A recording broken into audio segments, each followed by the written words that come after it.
is an Unspoiled Network podcast. This is Spoil Me, covering Elder Empire C Book 3 of Kings and Killers, chapters 6, 7, and 8. In these chapters, the fight from Calder's perspective, it turns out there was a whole thing going on with Bliss that was really quite worrisome for a minute there. And I'm still not entirely certain he makes it out without something happening regarding her. Welcome to Spoil Me.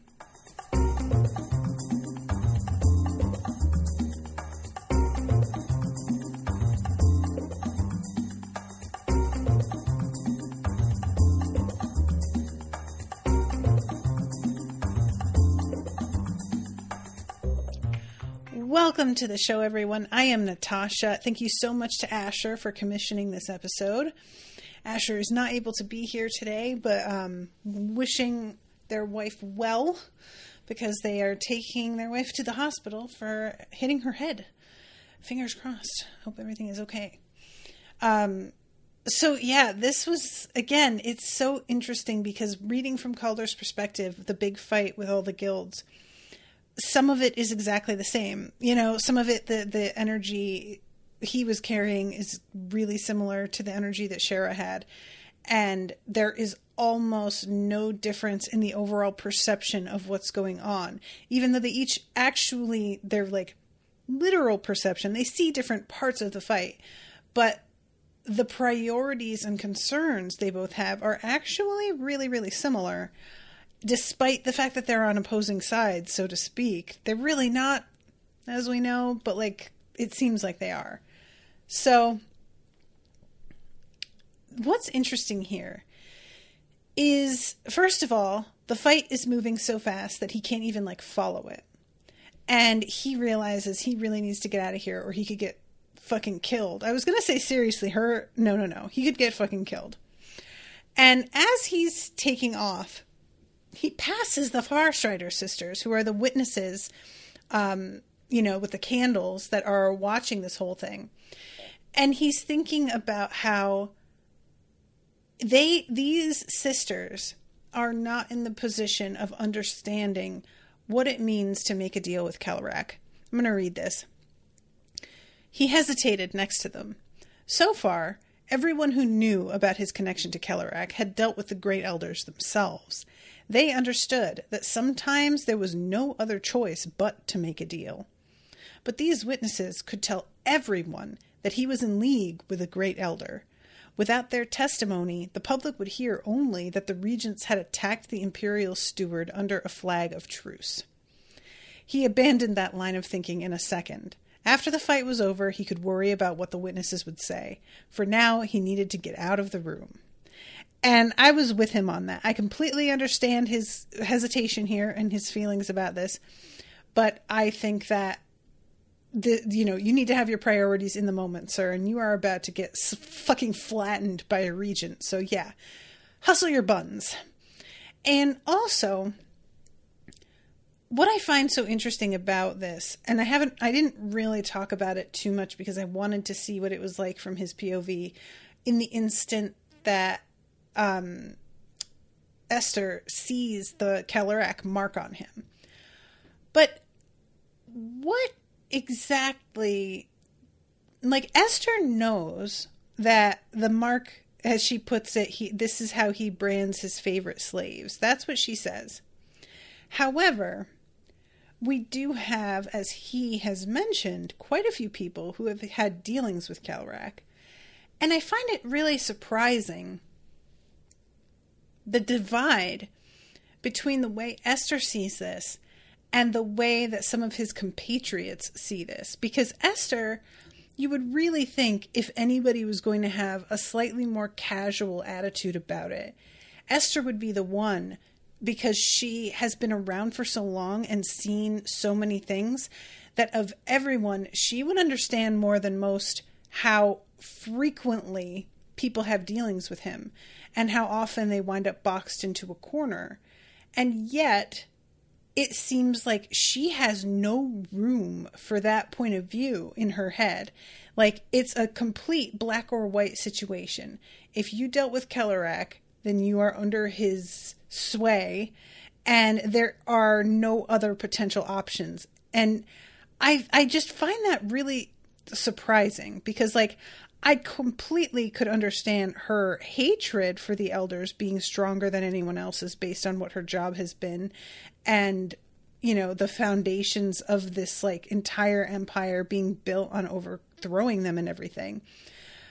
But I really would have thought that in that work, she'd have come across other people who had made the same kinds of deals that Calder had, and would have realized that what it looks like is not necessarily always what it is.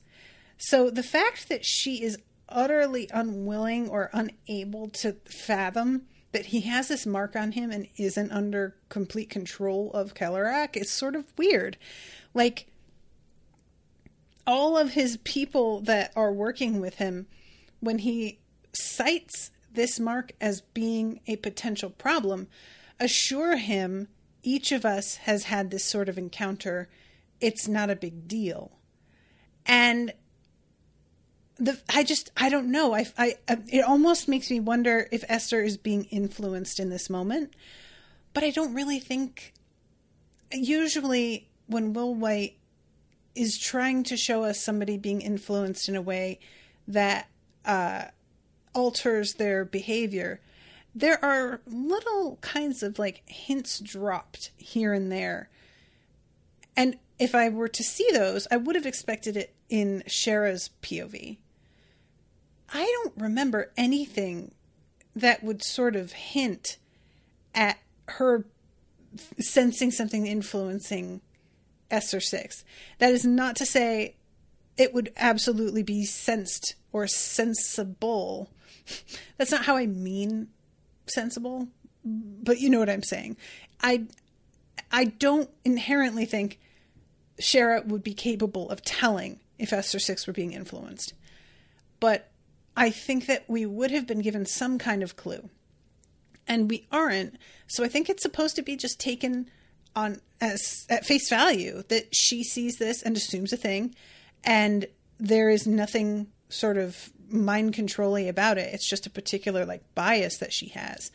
And if her bias is this strong, I guess I have to assume that everybody advising Calder was not aware it was this strong. And just also they assume that that she isn't going to see the mark on him. Which I still maintain that was an influence. That was, like, the whole room being heated up the way that it was, I still think was, like, something done purposefully to get him to reveal that mark. But I just think that the fact that she has no space for nuance with the relationship that Calder can have with different people is surprising. I would expect her to know the variety of ways in which Calder can work. All I can think, if I weren't in Calder's POV and if I didn't understand where he's coming from better, I would assume that Calder was being influenced and simply didn't realize it yet. But I don't believe that to be true at all. So she's just mistaken, really. She's just wrong. And I wouldn't expect a regent to be this wrong. I wouldn't expect a regent to have such cloudy judgment, you know? And it just kind of bums me out to know that somebody in the position of power that Esther is in could be so mistaken. And obviously, by the end of Shara's book, she winds up becoming a regent herself. And she fully agreed with Esther in this scene.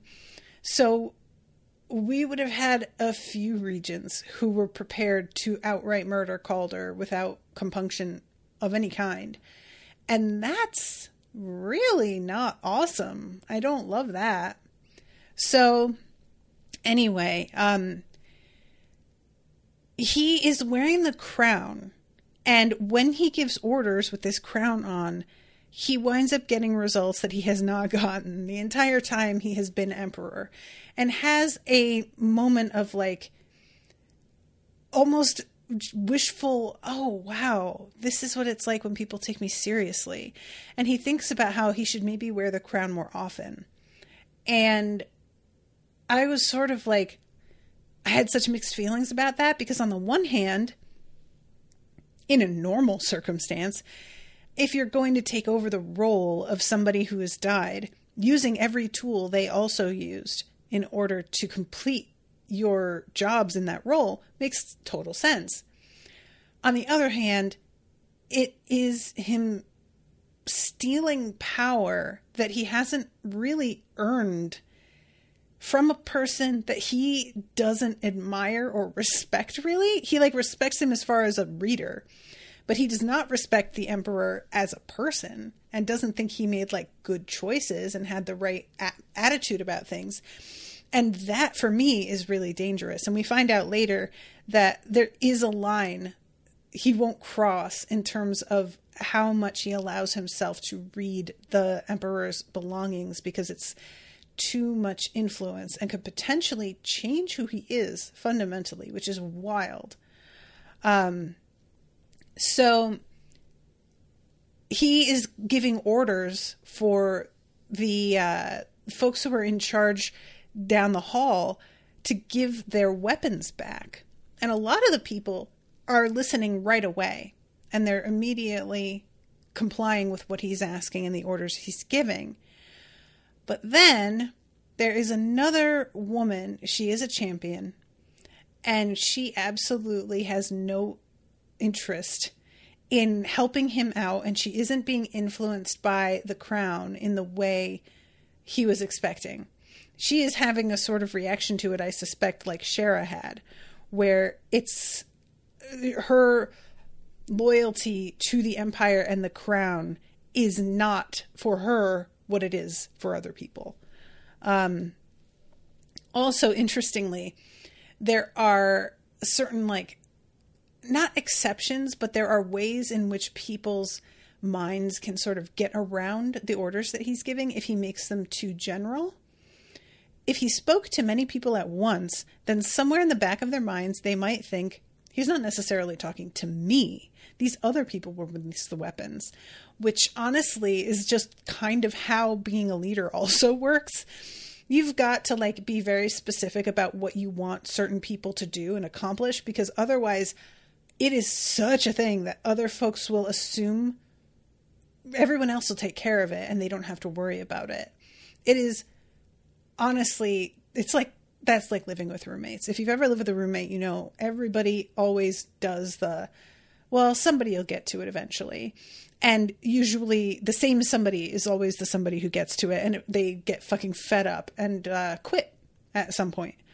But this moment, just the fact that he is realizing, yeah, people follow my orders, but I have to be extremely careful what those orders are, is interesting to me. So he's trying to get her to allow them to defend themselves, and it doesn't. There's a moment where it looks like it's going to work on her, and she then just says, nah. And I was like, damn it. So he tells his people to escort him out of here. As the guards formed up before the door, the ceiling collapsed. Kern fell to the floor with a crash, and Calder couldn't tell if he had crashed through intentionally or if he had once again been cast down by Esther Six. The guild head landed with his knees bent, and his dented armor creaked as he slowly raised himself to a standing position. So then he says to this champion that says, call me 12. And I thought this was interesting because I was assuming when she says 12, he responds with, was this some kind of like champion joke? That made the third champion to tell him to refer to them by number, and he'd never learned what it meant. There was no champion tradition he'd ever read that suggested they name their members in sequence, and most of the champions he'd met didn't have numbers for names. I'll tell you what, kiddos, I didn't even realize. I thought, like, you know, Kern and Urziah, I thought they eventually like took on a name, but that they were assigned numbers, and that was just how they were referred to, was by numbers, like the clones in Clone Wars, essentially, you know, that they are a weapon and they're not really treated like people. And the fact that they don't have numbers and never have seemed to bring it up, I wouldn't have been bothered by, because I'm just like, yeah, why would you want anybody to know what your number was when you've picked a name for yourself? But the fact that he's researched it and he hasn't found anything stating what those numbers mean, because that's not part of apparently like the history and tradition that he has read, I find that really surprising. I would have expected this to be something that was well documented if it's what I was assuming it is. And if it's not, that means that there's a whole other thing going on with this. And I don't know if that's like the number of people they killed. I mean, I don't know. Like, what would that be? Genuinely don't know. I'm curious to find out. I assume that we will find out eventually. But so Kern says to 12, I need my weapons. And she says, sorry, Balthazar, it's a job. And I love this. There came an explosion of motion from a pair of combatants too fast to clearly see. Calder flinched back from the thunder of their crash, instinctively throwing up a hand to protect himself. When he lowered it, the battle was over. That's like literally a second. He lifts his arm, drops it, and it's already over. Her chest and stomach looked like they had been caved in, and her blood had been sprayed all over the far wall.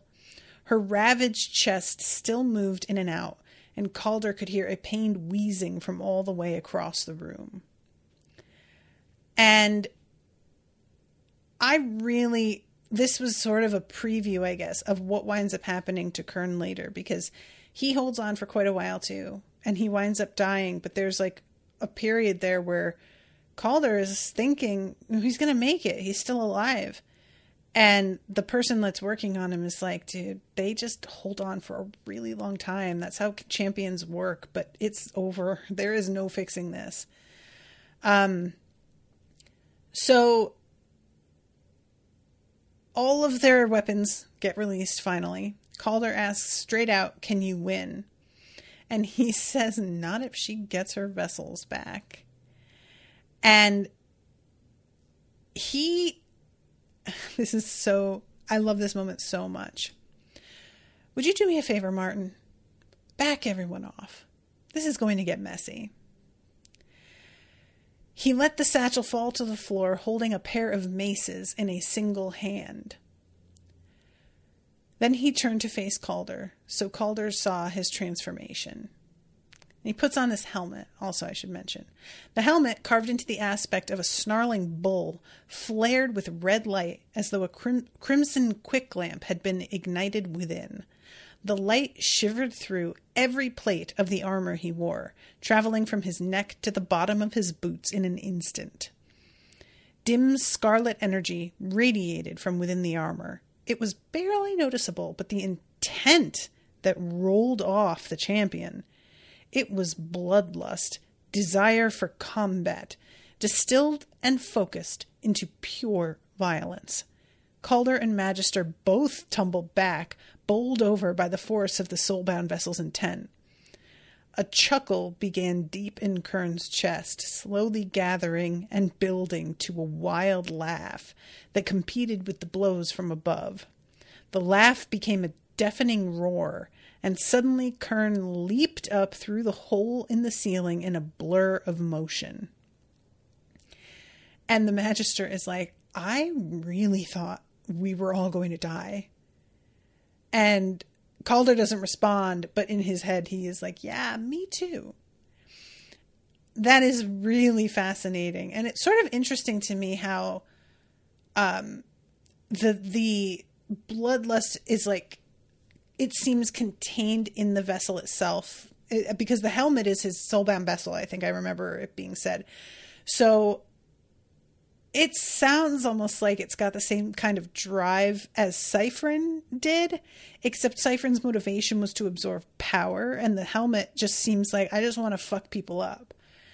And when you've got a champion who already has the power that Kern has, to add to it, I just want to fuck people up, that is just terrifying, that combination. No thank you. So Calder gives another couple of commands, retreat, but his people also, Independence and Imperial, both backed away. Allies stuck to allies.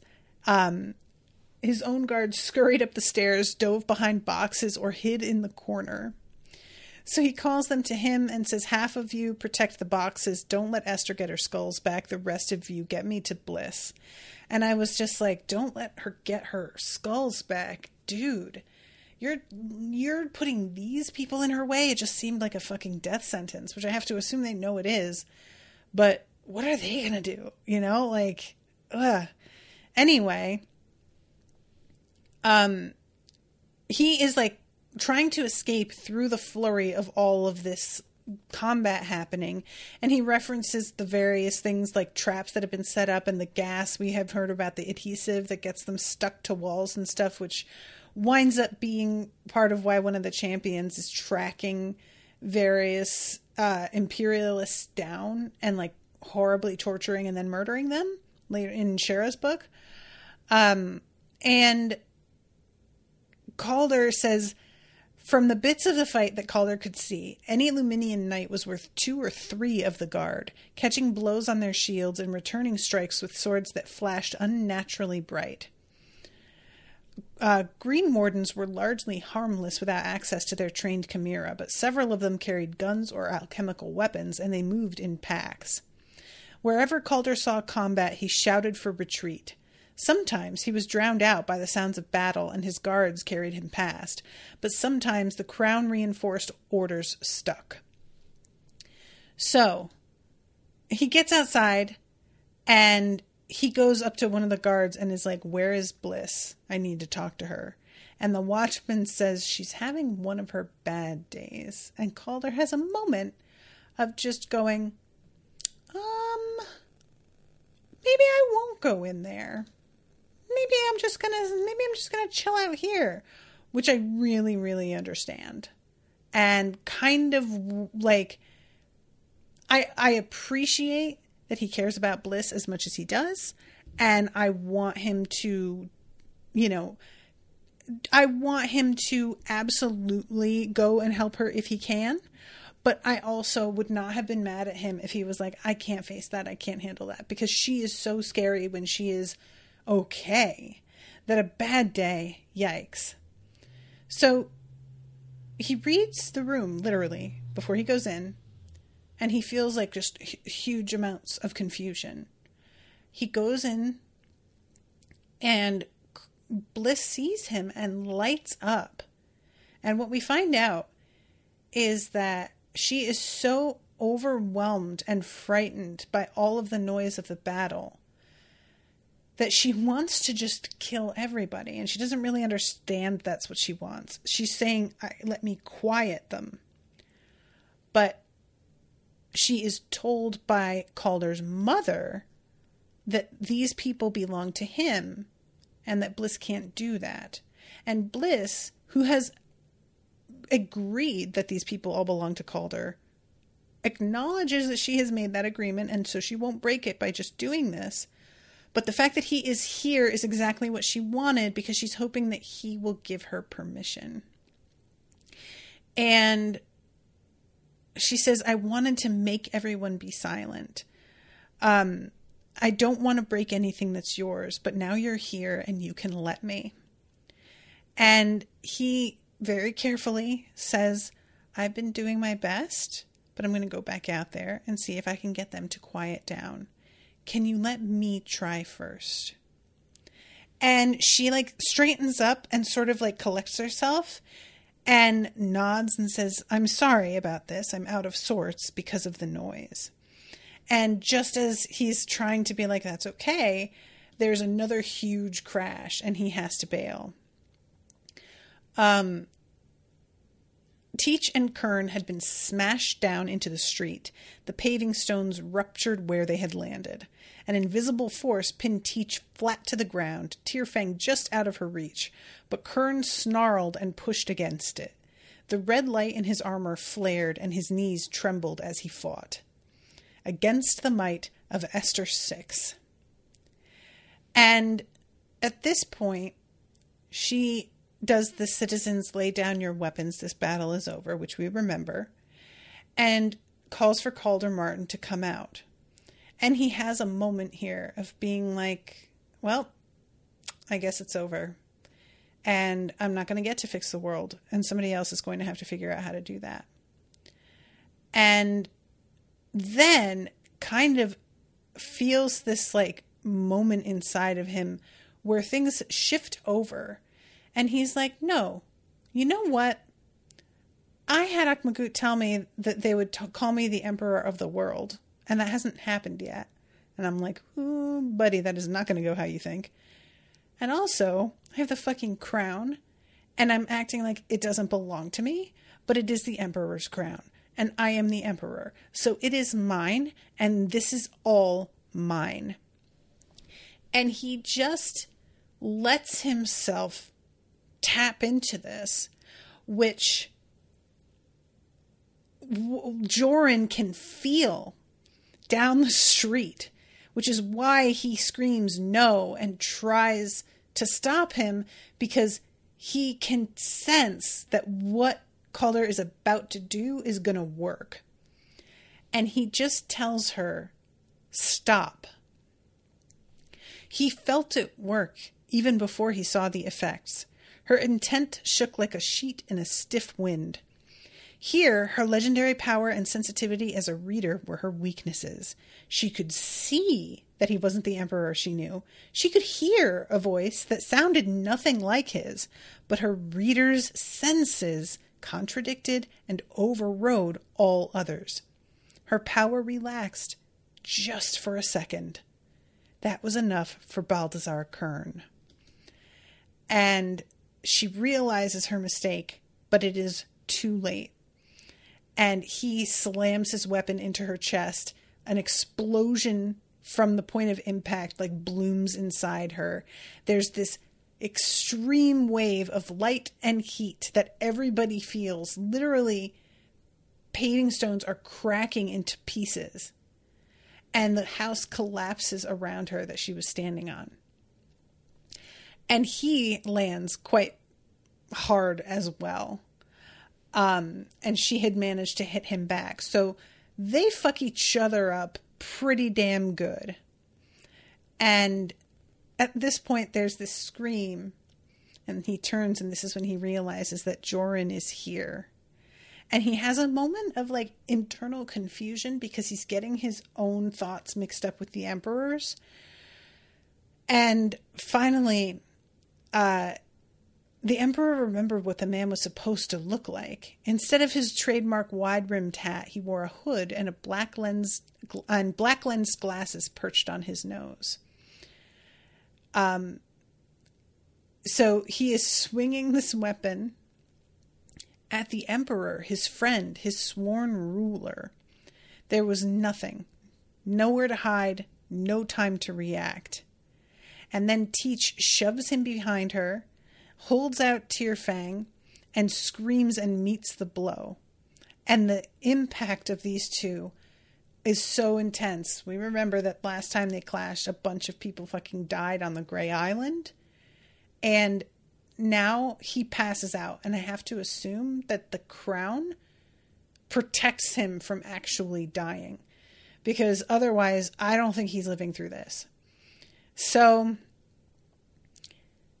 he wakes up and he looks over at Teach. And we know when we see her through Shara's eyes that Teach looks dramatically changed once she shows up again.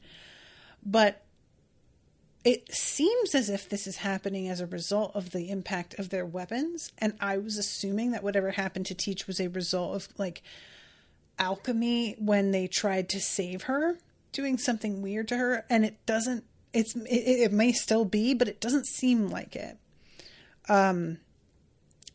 So he's looking at her, and the first thing that he is thinking, first, that she looks like a dehydrated corpse.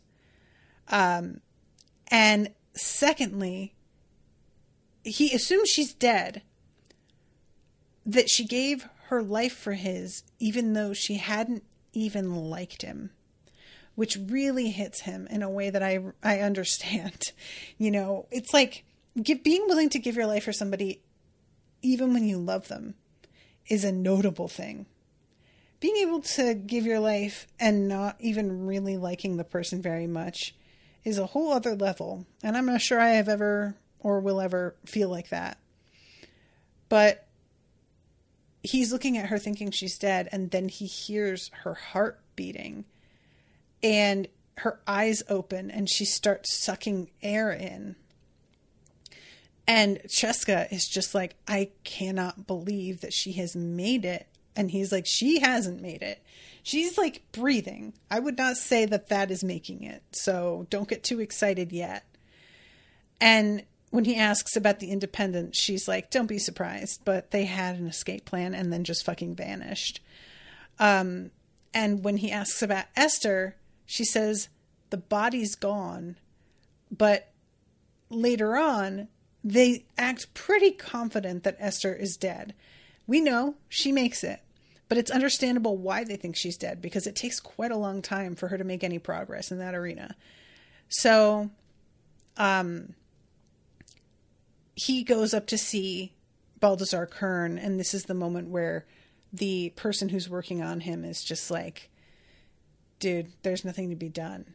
And they have to just sort of like stand around, and they, as it's put here, they stood vigil until the head of the Champions Guild breathed his last. And Bliss is standing there saying, I could have silenced them all. And Calder just says, I'm sorry. And I was kind of sorry too. Like, I don't want Bliss to just fucking kill everybody. But there is a part of me that I wouldn't have minded a scenario like where we go to an alternate universe and we just see what that looks like, just out of pure curiosity. What would she do? Would she turn everybody into furniture? Like, just wondering. So then we go to chapter 7, which is again a step back in time 3 years. And they're at this island where the crown had allegedly been seen, or they think it's been brought to. And it's a weird sort of, what we wind up finding out is that this island doesn't seem like a typical wandering island, but they don't know that quite yet. So it says the Reliable had been caught in the island's clutches. Trees and vines had extended from the jungle, seizing the ship and dragging it close. The sand beneath the ship pushed it upwards so that it had tilted, leaning drunkenly against the trees. If Calder hadn't known better, he would have thought the ship had run aground on this island years ago, long enough that the trees and vines had grown up around it. But Captain Thomason's contract had started a few months before, and his ship was half the speed of the Testament. He had made it only a week out from the capital before the island had caught him. Looking at the pink ship, Calder thought of the man with the steel blindfold and what the Collector of Souls could do with the Emperor's crown.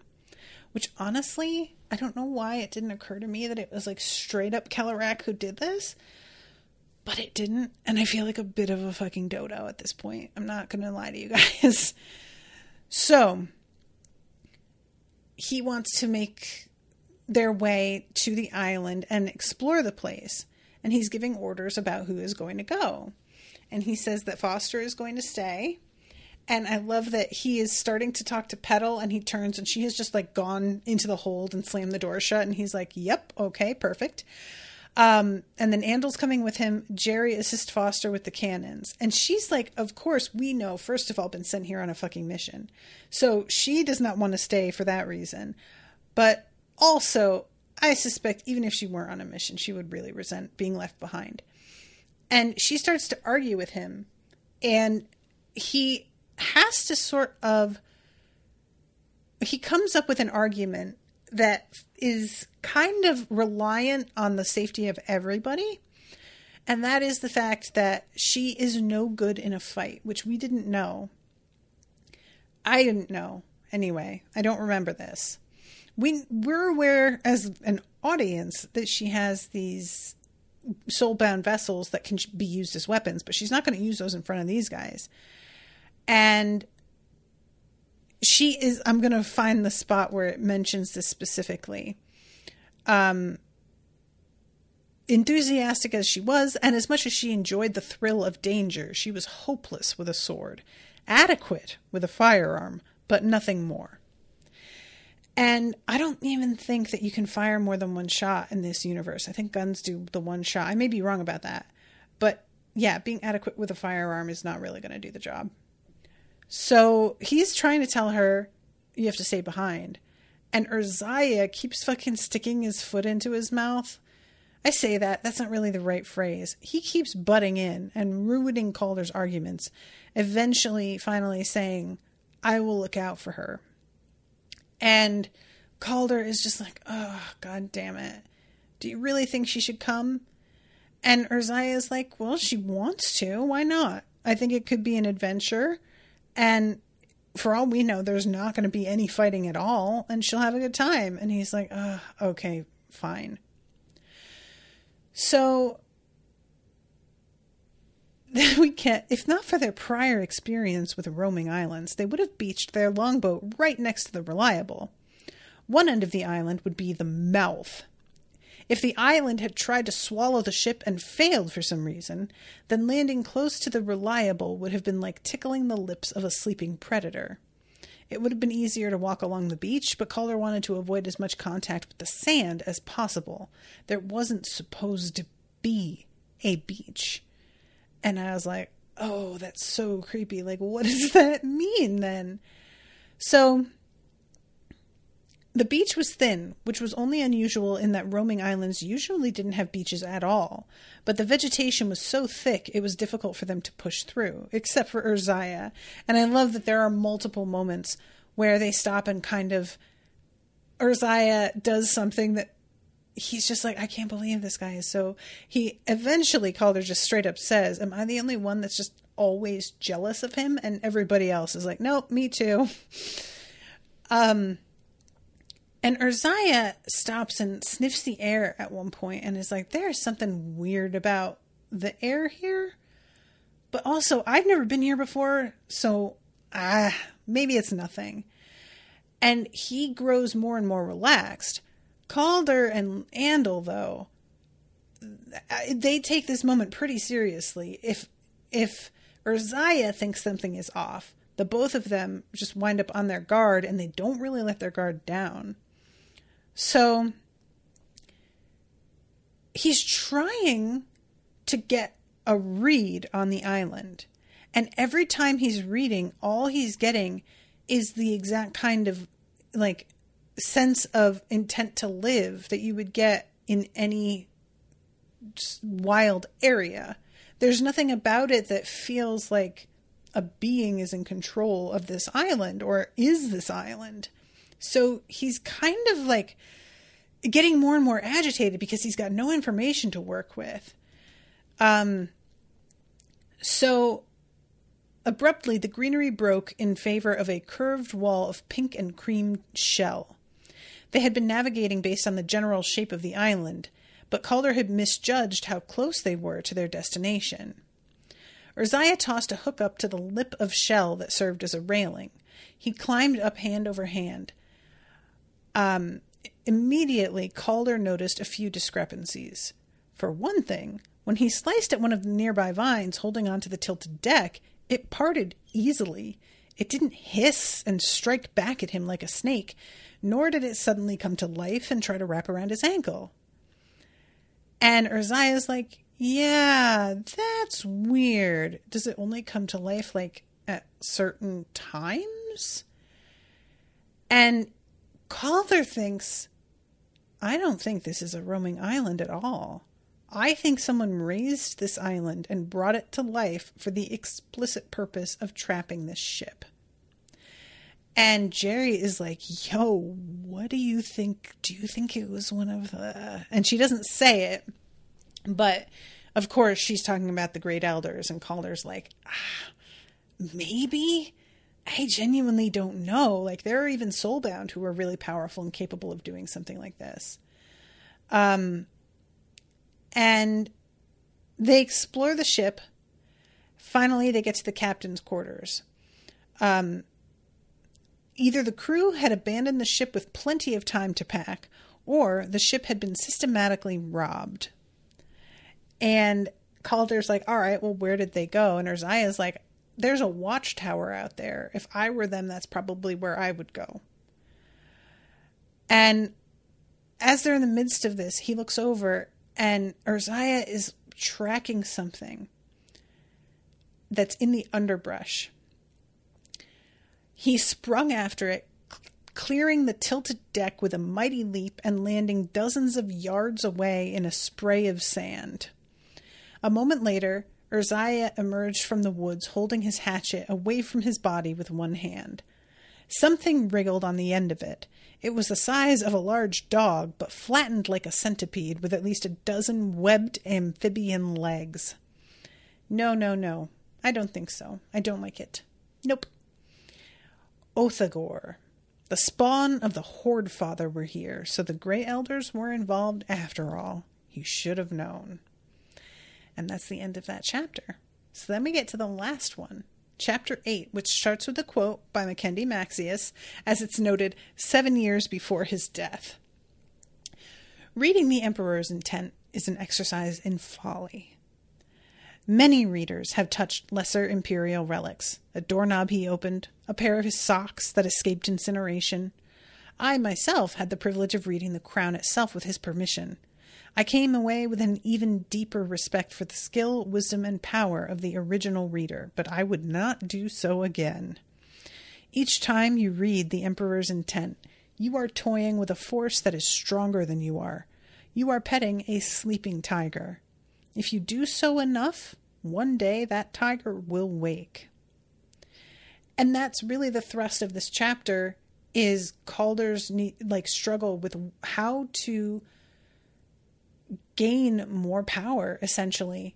And the fact that he does have a method at his disposal, but it's so dangerous. So we are going to, first we check in about Teach. And there's a moment here, generosity costs nothing, when he's paying the alchemist. It was a strange saying, often repeated by philosophers. Calder considered it a sort of riddle. By definition, generosity costs something. Even so, he could afford to be generous here. If Teach survived her wounds, that would be worth more than a ship full of gold marks. The generosity costs nothing. I really rather like that. Because, yeah, it does cost something, but there's also the aspect of it that I always think of, because I've been in the position... Oh, sorry if that sounded super loud. I just kicked a space heater under my desk. I have, when I've given money to people on the street, I have often been accused of naivete and being robbed and falling for scams. And really what it comes down to for me is always so if I'm scammed, that's their deal. If they are lying, they have to live with the fact that they're out here scamming people. The only thing I can worry about is whether or not I did the thing that I feel is the right thing to do in the moment. I believe this person needed help, and I gave them help. If they didn't need the help, that's really not my problem. The only thing I could do was the thing that I felt was right. And for me, that's sort of more what it means. It doesn't cost anything in terms of the overall effort necessarily. It's just a willingness to sort of let go and let something leave your control and leave your hands. And I don't know if I'm putting that on, it is kind of like a riddle, but I don't know. It just caught me and I really like that moment. So they have her stitched up. She still looks like shit. She still looks like all dried up. And it says they confirmed the guild head's heart was responding strangely to the dark intent that had afflicted her. When she woke, would she still be her? No one was certain. And she has this odd mottled look to her skin, which as time goes on, it at first is kind of blurred, but it begins to grow more and more distinct and have defined edges. And it's like a swirling, almost a tattoo-like pattern of lavender and dark purple all over her skin. Her ears had grown long, thin, and swept back, and her hair had started to grow back. After the initial half-inch of blonde, it was growing glacial blue. What? I am so curious about this. Her constitution was based on the bone reaver heart with which she had replaced her own. So she did that before the alchemists. According to them, the heart's taking over the rest of her body. It was clear she was transforming. She might wake up enhanced, stronger than before, but Calder didn't trust any transformation that was triggered by a clash of destructive intent and a chimera's heart. And I'm like, yeah, I kind of see your point, man. Like, I don't really see the math there working out to anything good, but maybe the two, like, clashes of destruction equal production? I don't know. So he leaves and he talks to Cheska here, and also Bliss, who is right here with them. It's a weird moment when Bliss is looking around and she thinks that she sees cockroaches on the floor. I dreamed I saw them. And we find out that, like, not only is the palace kept super clean and like sprayed all chemically against pests, but they also have all the walls invested to keep out intruders in general, and the intruders can include insects. So he has never ever seen a single insect of any kind inside the walls, which I think is fascinating. So Laura Lee snuck off somewhere, and it seems like Esther really did die of her wounds. None of our agents in Rainworth have reported seeing her or hearing anything from her all week. And you know, Laura Lee snuck off somewhere. No, she didn't. She went off on a mission that she thought she did, and she's turning around and coming back.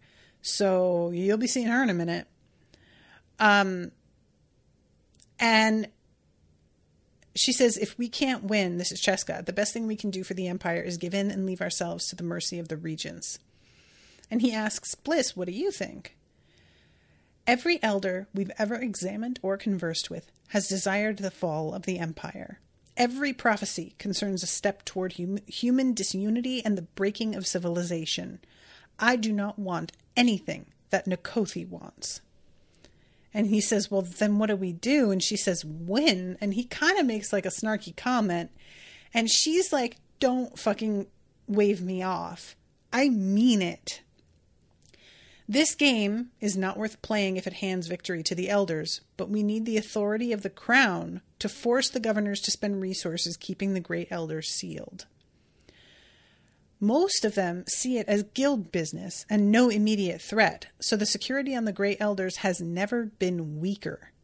We must put an end to the independence, and as quickly as possible.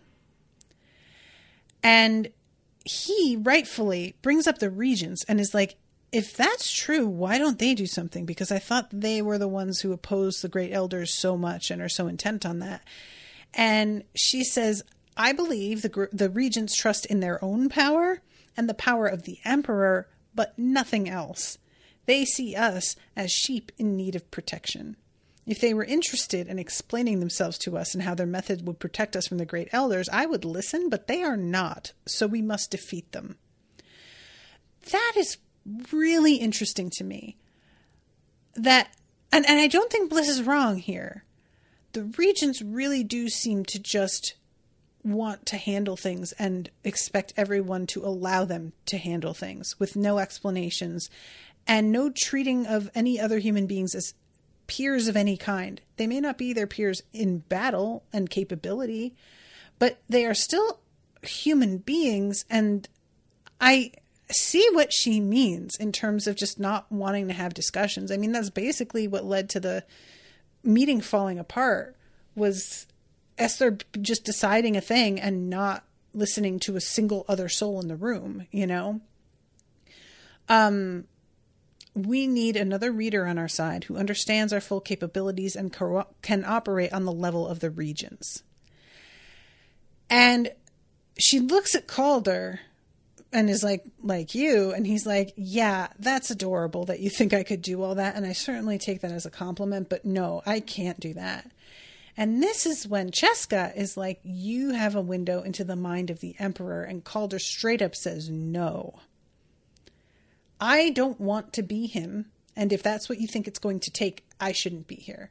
And Cheska tries to be like, you know, fine, I'll do it.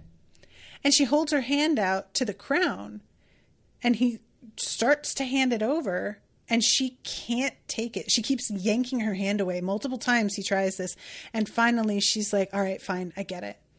And thankfully Bliss is like, hey, I don't. Will you fucking explain this? And Cheska says, there's too much intent. If I dove in, I don't know if I'd be the one coming out or if it would be some copy of him in my body. And the idea that an object could cause that to happen is just insane. You know, it's like his soul is imprinted in there somehow, which makes sense, especially for the crown. But, finally, Bliss says, I can help you use the Optasia. Because Cheska is talking about the Far Striders report, the witnesses, and the fact that they're going to say he's being controlled by a fucking, you know, great elder. And Calder is like, we can get out ahead of that. And Bliss says, I can help you learn to use the Optasia. And he's like, really? And make sure to be like, it will potentially hurt you. I promise if something happens, I will kill you so that you can't do any further damage. But you should know, like, it's still a risk. And as she's saying all of this, she has his face in her hands. And it's a really interesting moment where he's looking at both her and Cheska and noting that, like, Bliss is actually really pretty, even though she's so unnerving, which makes her all the more unnerving somehow. And when she's holding his face, he's like, is she going to kiss me? And she tells him all this stuff and then says, you have freckles. They're very faint. I've never noticed them before. And then Cheska leans in and says, so he does. You look good with a beard, by the way. And he looks at both of them and says, what's happening here? We're having a conversation, Bliss said gravely. Cheska pulled back and ruffled his hair. Wishful thinking won't get you anywhere, Captain. So that was a moment. We don't really see much horniness in Will White's writing, which I am fine with, for the record. I wouldn't mind a little more of it, but I appreciate his restraint on that front, because a lot of male writers simply do not know how to keep that shit from being creepy. But this moment is really, I do think it's pretty fun. The two of them just sort of having this intense moment, and he can't help but be like, what is this? And Cheska being like, yeah, we know what you think, and it's not. Let's go and get the work done. So Bliss is like guarding the Optasia with these like silver rings. And I love that she warns him not to steal them. And he's like, why would I even do that? And immediately is like, why are they valuable? Should I steal them? And eventually she says, they're very valuable. They guard against the elders. I don't know how effective they'll be. And, you know, it's possible that I've been deceived by the great elders and they're watching this place. I don't know what could happen, but these are supposed to assist with that. ward off elder spawn. They collect the intent to repel elders, and that's what eventually made them function. And I love that. They didn't inherently work to ward off elder spawn. It was that they were intended to work against elder spawn, and eventually being used that way made them function that way, which is sort of like the idea of a superstition. You know, this is my lucky hat. Every time I play, I wear this and I always win. And the idea of it sort of just becoming lucky because you decided it was lucky. I just really like that concept. So she is like, all right, you're going to get in this. And reminder, I will kill you if I have to. I really don't want to have to do that. And he's like, asks her, would you regret it? And she's like, yeah, I would, actually. And if you make me kill you, you'll have inflicted emotional injury on me. Which I love her turning that around and just being like, so, be very careful. So he gets in, and it's like he had jumped into a rushing river. There was so much information. And I'm not going to read all of this because it's really not necessary. But there is the kinds of information, it's all over the place. And we find out about, like, you know, the boards that got cut by certain lumberjacks and where they're from, and the, like, history of the building that was made with that, like, all of this stuff. And eventually he focuses Rainworth. Under different names, the town stands for 1,500 years since the establishment of the capital.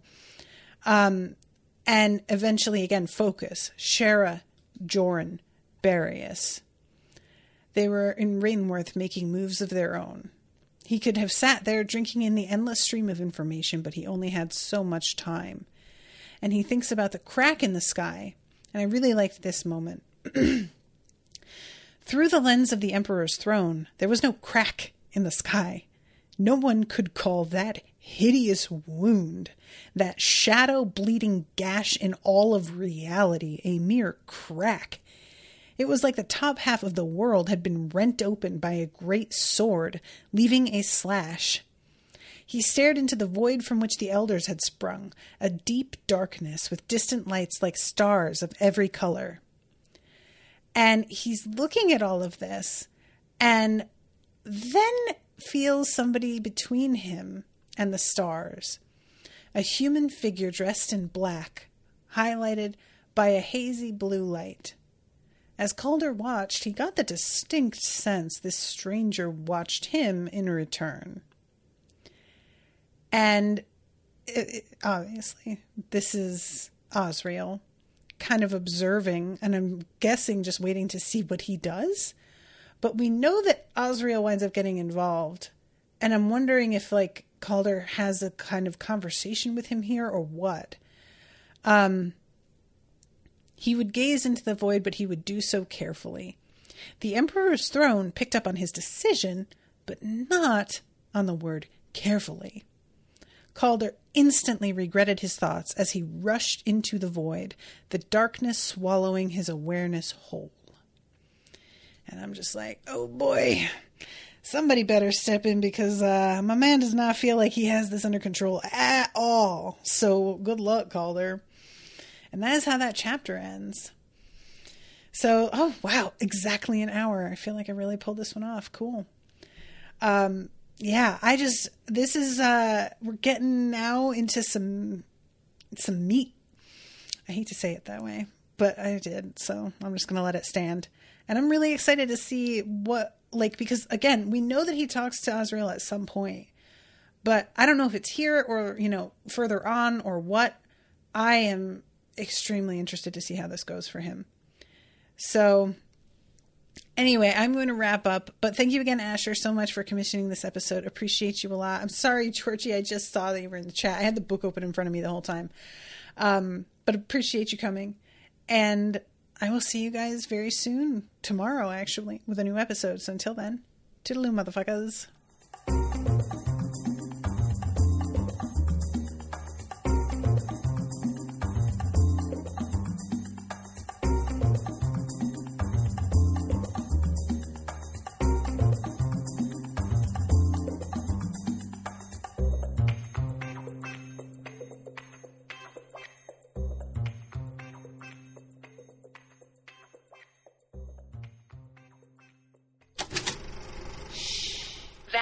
Unspoiled Network podcast.